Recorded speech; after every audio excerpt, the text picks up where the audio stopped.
In anticipation of our Black History Month game this week, we wanted to sit down with both of you and talk about your experience with lacrosse and how did you get started with lacrosse? So we both first started playing lacrosse when we were like 12 years old. So at the time, our sisters were also playing lacrosse and they had just started.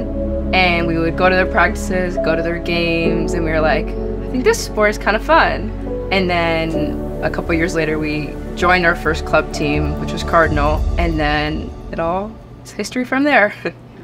What made you love it and stick with it? Probably the competitiveness about it. We both are extremely competitive, and we run a lot, so the speed of the game was something we loved. So we would go in the backyard and do 1v1s against each other. It was just so fun, and there's so much more you can do in the sports. It's super creative, and we kind of saw it as an outlet outside of everything going on in our lives.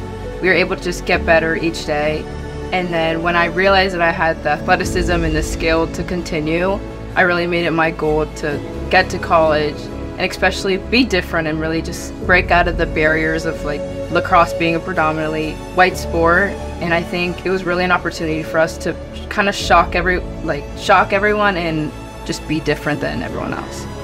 Going off of that, is there anyone that made you believe that you could? Is there any role models that you look up to that you saw playing the sport that you wanted to be like?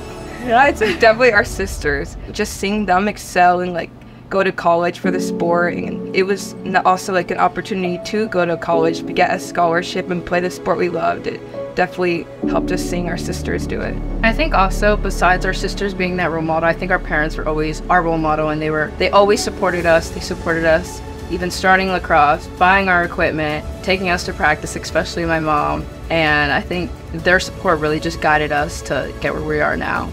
So if you had to fast forward to when your playing days are coming to an end, what legacy do you hope to leave? I think for me, legacy is everything. I always think about it every day when I'm at practice.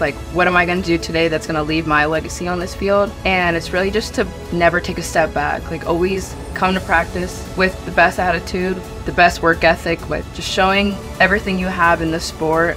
And I think that's going to guide me forever. Just thinking that I got to where I am because of myself and the people that have come along with me, but I think it's really you as a person who's going to get you even further, and just believing in yourself and everything that you can bring to the table.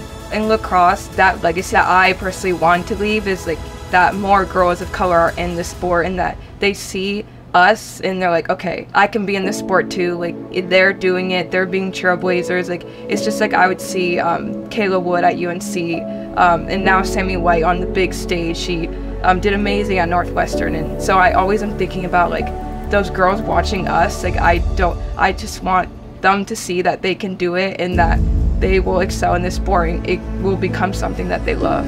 I think not only are you leaving a legacy on this sport and this team, but you're also leaving a legacy in this university. Being a part of Unitas and being leaders in the Unitas program. What does that mean to you, and why did you get involved?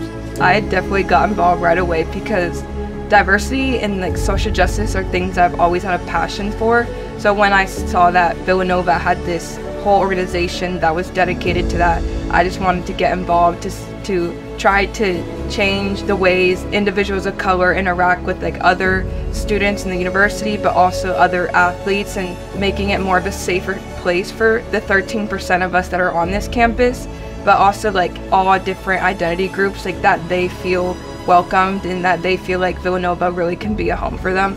So I just jumped in right away, and it's been great so far. 13% in Unitas is one of the organizations that we kind of knew of before we even committed here. It's something that has allowed us to feel more welcome and have a space of other student athletes, and we can just share different experiences with each other. You talked a lot about support. What does the support of your classmates in Unitas, what does that mean to you? For me, it's awesome. I know that I can always reach out to them and be hey, we're having a game this weekend, come support, and I can count that they'll be there. Yeah. Because I feel the 13% of us at this university, we're very close because of our environment, and that helps us all support each other and always know that we're there for each other. For sure, I can always count on them for anything, but I also appreciate our team and our coaches.